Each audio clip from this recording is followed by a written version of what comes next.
primarily at work as a body piercer, but scarification is something that I just kind of stumbled across in books and on the internet, and for whatever reason, it's kind of difficult to really put your finger on it sometimes, but it really just kind of speaks to me as a form of body art. There was no one for me to receive the work from, so I just kind of decided to jump in, learn how to do it so I could perform pieces for myself, and it just kind of grew from there, performing pieces for my friends and then eventually turning that into a clientele. What I'm here to talk about today is scarification as a form of contemporary body modification. So when you see images like this, it can be very stark.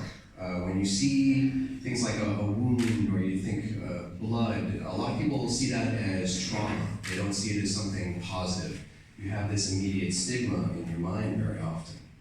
So when you see pictures like this, just a quick show of hands for people in the room, who has any level of intimidation seeing something like this? And be completely honest, because even myself as the person who performs this work can see it as something a bit traumatic if you just kind of look at the picture.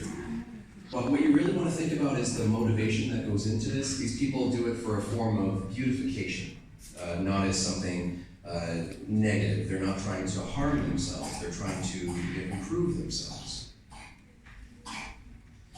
Scarification is old. It's as old as humankind. It's as old as the concept of claiming ownership over your own body.